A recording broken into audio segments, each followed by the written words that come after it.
성도 여러분, 안녕하셨습니까? 만나의 아침입니다. 오늘 아침에도 주님의 귀하신 은혜가 모든 분들과 함께 하시기를 간절히 축원합니다. 기도하시겠습니다. 하늘에 계시는 아버지 하나님 감사합니다. 오늘 이 아침에 주님께서 베푸신 귀하신 사랑, 성령의 역사하심이 저희들에게 새로운 생명을 주심을 감사드립니다. 오늘도 말씀을 통해서 베푸실 하나님의 은혜들을 귀히 누리는 주님의 귀한 자녀들이 되게 하여 주시옵소서. 모든 아픔과 고통 가운데 있는 주의 자녀들 회복의 역사가 일어나는 귀한 아침 되게 도와주시옵소서. 우리 주님 예수님의 이름으로 기도드리옵나이다. 아멘. 네, 오늘은 과정 제7과 예수, 성령, 그리고 기도입니다. 자, 기억전의 말씀 누가복음 11장 9절로 10절입니다. 내가 또 너희에게 이르노니 구하라. 그러면 너희에게 주실 것이요. 찾으라. 그러면 찾을 것이요. 문을 두드리라. 그러면 너희에게 열릴 것이니 구하는 이마다 받을 것이요. 찾는 이가 찾을 것이요. 두드리는 이에게 열릴 것이니라. 너무나 귀한 말씀이죠.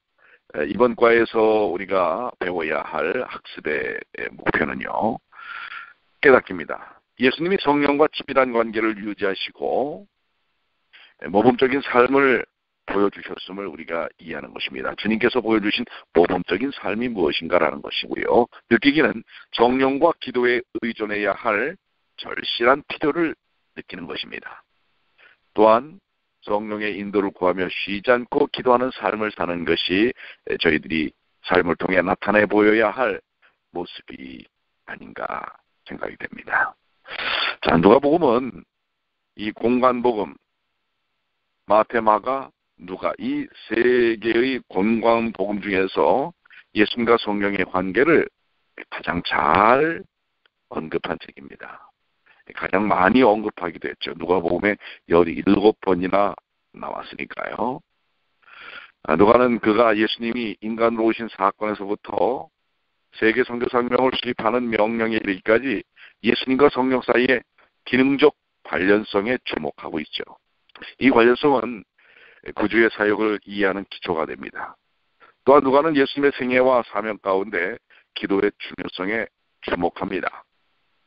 신성으로 충만하고 아버지와 성령과 동등하셨지만 인성을 입으신 예수님은 우리에게 기도의 모본을 남기셨습니다. 예수님은 끊임없이 기도를 하셨는데요. 그처럼 우리 또한 우리는 얼마나 기도를 하고 있나요? 끊임없이 기도하지 않고 늘 깨어있지 않는다면 우리는 부주의하게 되고 우리가 바르게 가야 할 길에서 벗어날 가능성이 너무나 높습니다. 자, 기도의 삶. 예수님께서 보여주신 성령 충만하며 끊임없이 기도하는 기도의 삶. 이것이 오늘 우리가 배워야 할 중요한 교훈이라고 생각이 됩니다. 첫째 날입니다. 예수님과 성령입니다. 밑으로 내려가시면 교훈인데요. 끊임없는 성령과의 교통은 예수님의 지상 생애를 특징짓는 요소이다. 마찬가지로 그리스도인의 생애에서도 성령은 절대적인 필요이다. 성령이 없는 그리스도인은 생명이 없는 사람인과 같다고 하는 것입니다.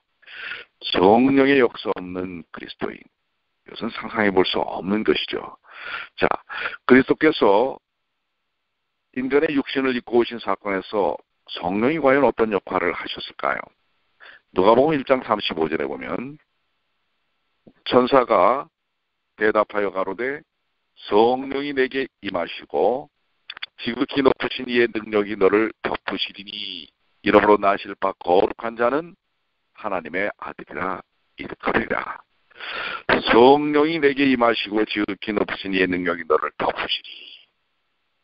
예, 성령의 임대하심을 통하여 예수님께서 성육신 하심에 대한 분명한 사실을 보여주고 있는 것입니다.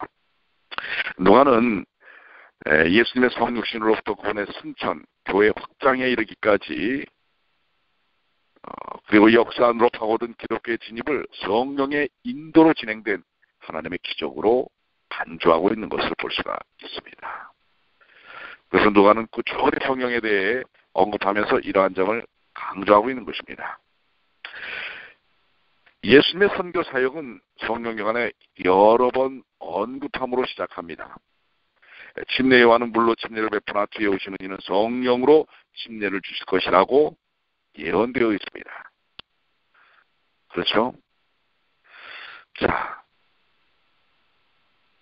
예수께서 침례를 받으실 때 또한 아버지와 성령은 아들의 구속적 사명의 진실성을 확증하셨습니다.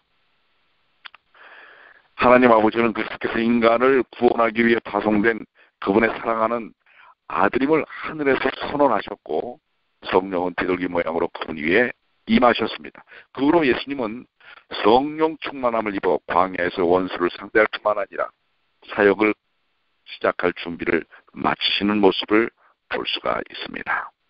아울러서 예수님은 나사렛 회당에서 설교를 시작하면서 이사야 메시아의 예언을 자신에게 적용하시죠. 주의 성령이 내게 임하셨으니.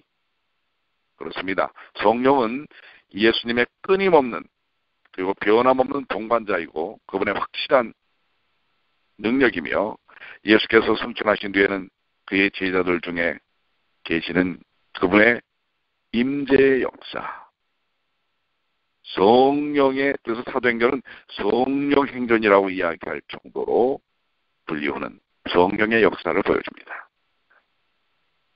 그리고 예수님은 성령을 구하는 데마다 하나님께서 성령의 선물을 주실 것이라는 분명한 약속을 하고 계시죠. 예수님과 성령, 예수님의 사역과 성령의 사역, 이것은 뗄래야 뗄 수 없는 것이라는 사실을 우리는 기억해야 합니다. 자, 그렇다면 우리는 성령의 인도를 따르기 위해 무엇을 하고 있습니까? 한번 묵상해 봐야 할 중요한 문제가 아니겠습니까?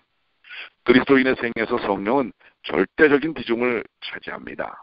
그래서 성령을 거역하는 것은 모든 죄 중에 가장 무거운 죄인 것을 우리가 알아야 합니다.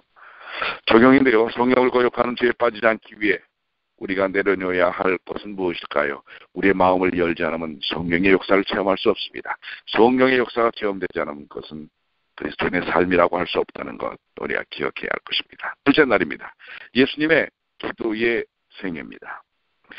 생애의 중요한 순간마다 기도하셨던 주님의 모습은 우리가 어느 때나 기도로서 하나님과 연결된 삶을 살아야 한다는 중요한 교훈을 가르치고 있는 것입니다.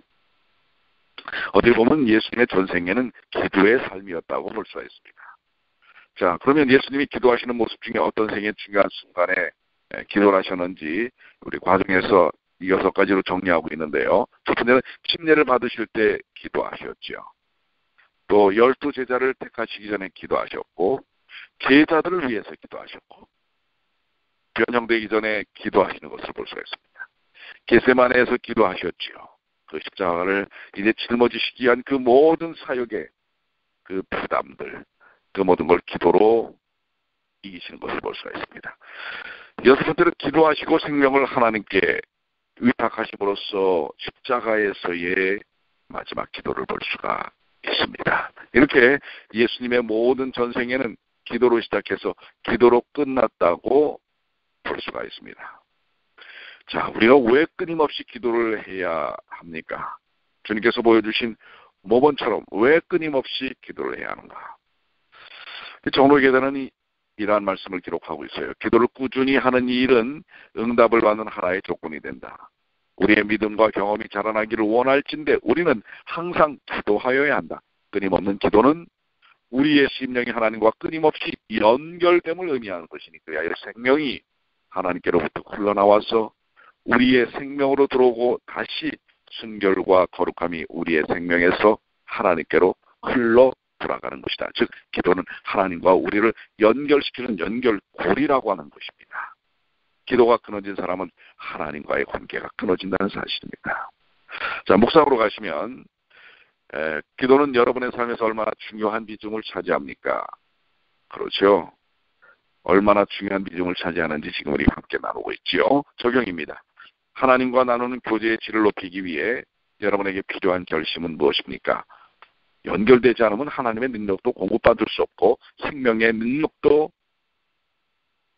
우리가 공급받을 수 없는 것입니다. 끊임없이 기도하는 기도로 주님과 연결되는 일이 필요합니다. 셋째 날입니다. 기도의 모델 첫 번째입니다. 밑으로 내려가시면 주의 기도는 우리로 하여금 하늘 아버지가 계심을 믿고 우리의 행동으로 그분의 이름을 거룩하게 하며 실제적인 하늘나라를 소망하게 한다. 지금 주기도를 통해서 기도가 어떤 것인지 기도의 원리와 원칙을 우리가 확인해 보는 것입니다. 자, 그러면 이 누가복음 11장 1절로 4절에 나오는 기도가 어떻게 작용하는가? 사실 여기 그 아버지는 그리스도께서 하나님을 묘사할 때 가장 선호했던 표현 방식이 있죠.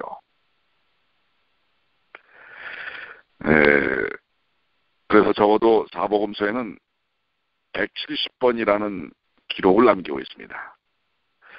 하나님을 아버지라고 부르는 것은 우리는 하나님이 인간과 가장 친밀한 관계를 맺고 있는 인격적 존재라는 사실을 인정하는 것입니다. 하나님은 인간의 아버지처럼 인격적이고 실질적이고 사랑이 많고 자상한 분이십니다.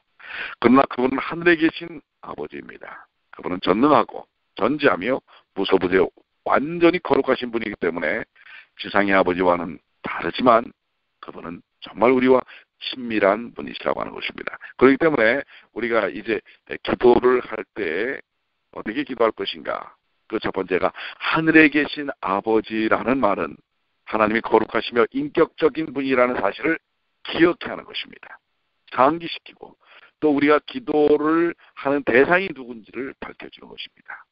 두 번째, 이름이 거룩히 여김을 받으시오며 여기에 하나님의 거룩성과 신성함을 기억할 또 다른 표징이 나타나는 것을 말하는 것입니다. 주님을 따른다고 공언하는 자들은 말과 행동으로 그분의 이름을 거룩하게 해야 합니다. 그렇습니다.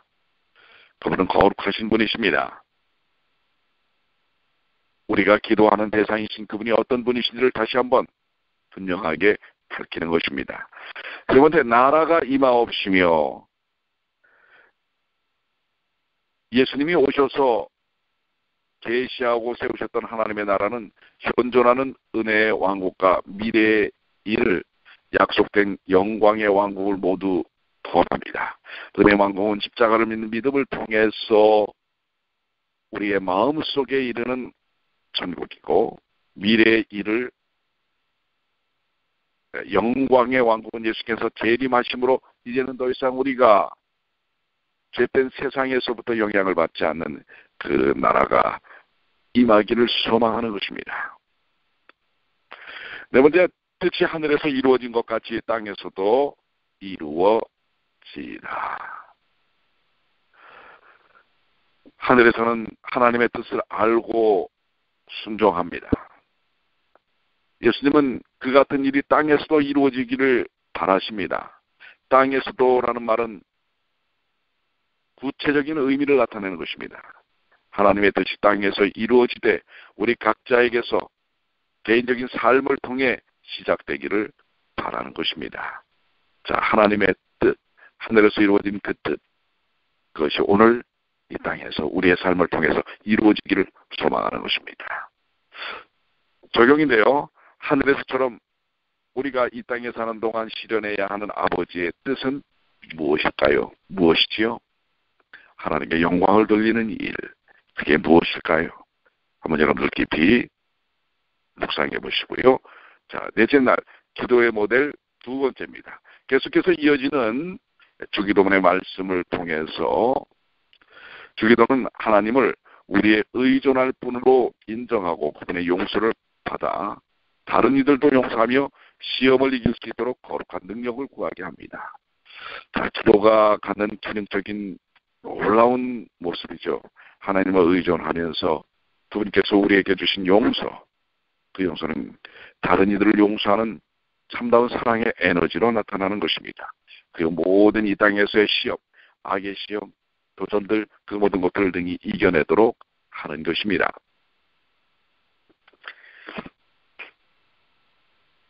자, 그런데 여기 보면은 하나님은 우리에게 필요한 모든 것을 공급하시는 아버지십니다. 이런 약속에서 비추어 볼 때 우리 누가복음 9장 11장 9절로 13절에서 어떤 위대한 도중을 찾을 수 있는데요. 누가복음 11장 3절에 우리에게 날마다 일용할 양식을 주옵시고 라고 하는 것입니다. 이 땅에 있는 어떠한 사람도 하나님에 대한 의존과 신뢰의 표현을 통해 주옵시고라는 말은 절대적으로 하나님께 의존적인 존재라는 것을 나타내는 것입니다. 주옵시고라는 이 말이 흘러나올 때 기도는 하나님께 대한 의존과 신뢰의 표현입니다. 우리는 절대적으로 하나님께 의존해야 합니다. 주옵시고라고 하는 이 간구는 하나님이 모든 선물의 근원이라는 사실을 인정하게 합니다. 그분은 창조주 하나님이십니다. 우리는 그분 안에서 살며 기동하고 존재하죠. 그분은 우리를 지으시니요 우리는 그분의 것이라는 사실을 바로 이 주옵시고에서 드러내는 것입니다.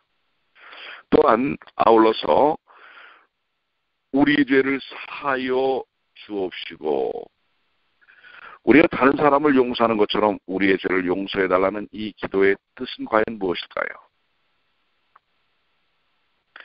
이 기도는 우리가 진정으로 하나님의 용서를 우리 마음속에 받아들인다면 다른 사람도 기꺼이 용서할 수 있으리라는 점을 강조합니다. 십자가를 통하여 받은 용서의 삶은 다른 이들을 능히 용서하게 된다는 사실입니다.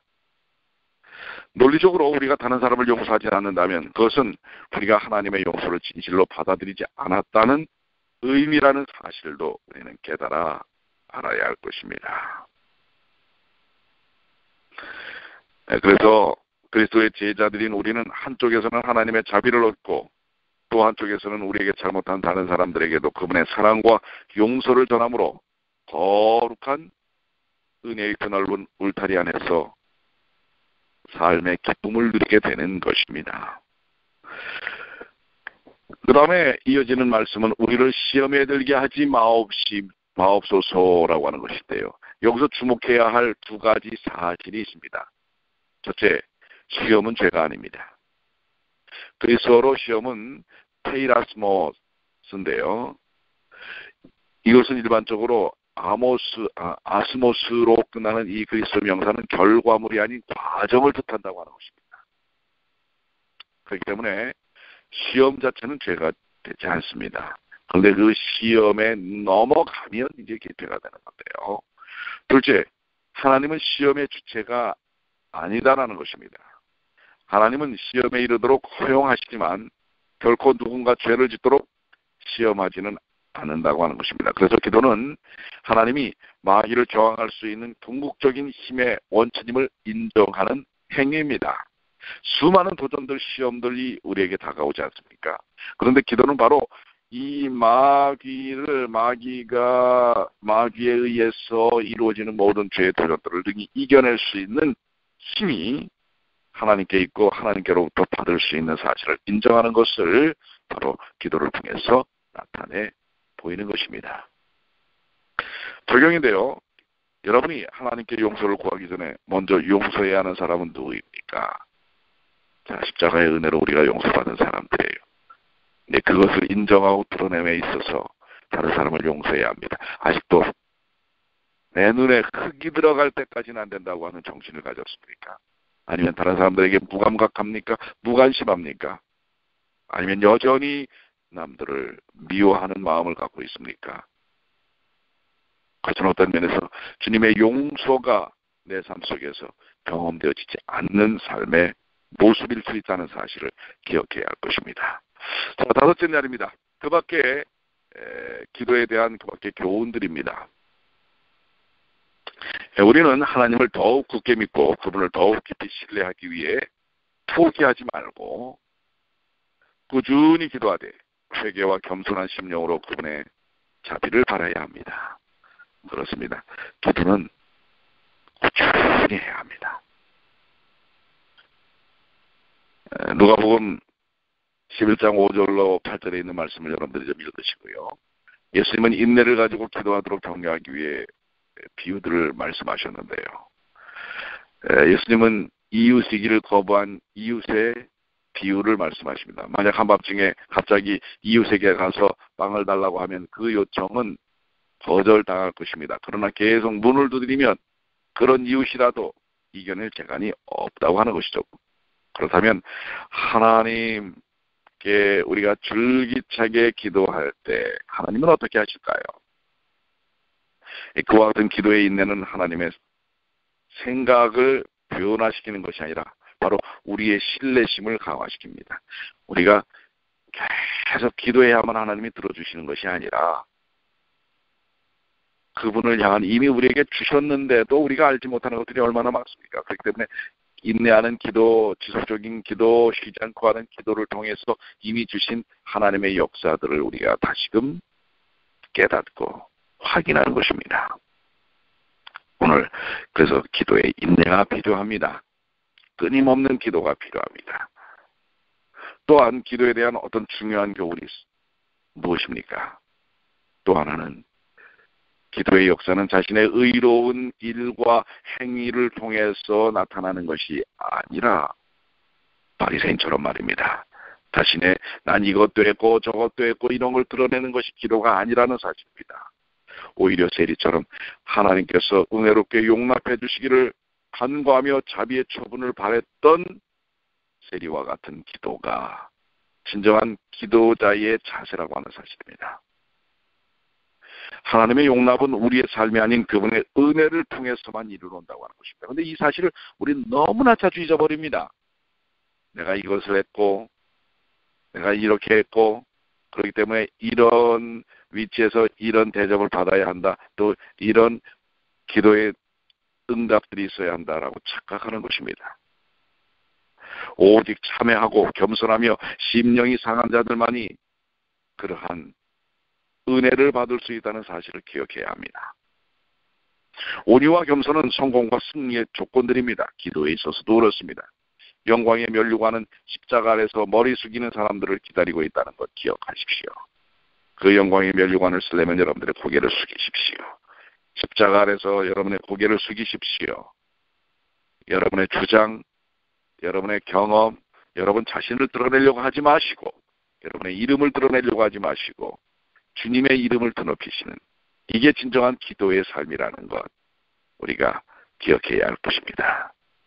자, 묵상으로 올라가시면 우리가 꾸준히 기도해야 하는 이유는 무엇이라고 생각합니까? 자, 우리가 함께 나눴죠. 묵상해 보시고요. 적용입니다. 여러분의 개인 기도나 대표 기도 중에서 겸손하지 못한 요소는 무엇인지 살펴보십시오. 뭘까요? 난 이런 것도 했고 이런 것도 했습니다. 자신을 드러내는 것 아니겠습니까? 아버지 하나님, 저는 이렇게 연약한 자입니다. 주여, 주께서 받아주시옵소서. 우리가 인간과 인간의 대화 속에서도 마찬가지입니다. 자기 잘난 체를 하면요 상대방이 듣지 않습니다. 자기 말만 냈다 하면 상대방이 무엇을 생각하고 있는지 알 수가 없습니다. 여러분, 기도도 마찬가지입니다. 주님 앞에 여러분들 자신을 내려놓으시고 말하는 기도 의미가 있습니다. 중요합니다. 그러나 더 중요한 것은 듣는 기도를 하십시오. 주님께서 내게 어떤 말씀을 하시는지 주님의 말씀을, 음성을 듣는 기도, 다른 사람의 이야기를 듣는 대화, 이것이 우리 그리스도인들이 보여줘야 할 모습이 아니겠습니까? 자, 제7과 예수, 성령 그리고 기도. 결론입니다. 그리스도인의 신앙과 삶은 성령으로 말미암아 잉태되고 성장합니다. 우리는 찬양과 감사와 중보의 기도를 드리고 하나님을 의지하는 지속적인 관계를 통해서 신앙생활을 유지해야 한다는 사실을 기억하시게 되길 바랍니다. 기도하시겠습니다. 아버지 하나님, 오늘 예수님께서 성령의 역사, 성령과 함께 하시는 이 일을 따로 떼어놓을 수 없었던 것처럼 오늘 저희들의 삶 속에서 성령 충만을 경험하게 하여 주시고 언제나 하나님과 연결된 기도의 삶, 쉬지 말고 기도하라. 끊임없이 주님과 기도하는 보통의 삶을 살도록 도와주시옵소서. 아버지시여, 이 아침에 간절히 간구하옵기는 우리 사랑하는 주의 많은 형제 자매들, 육신적으로 고통당하고 있는 주님의 귀한 자녀들, 한 사람 한 사람을 기억하여 주시옵소서. 그들이 예수님께서 이 땅에 오셔서 환자들을 터치하셔서 그들을 치유하시고 모든 죄된 삶의 영향력에서부터 벗어나게 하셨던 것처럼 아버지 하나님, 그들을 치료하여 주시옵소서. 회복시켜 주시옵소서. 그래야 주님의 영광만을 드러내는 주님의 귀한 자녀들이 되게 하여 주시옵소서. 오늘 저희의 기도를 들어주셨음을 믿습니다.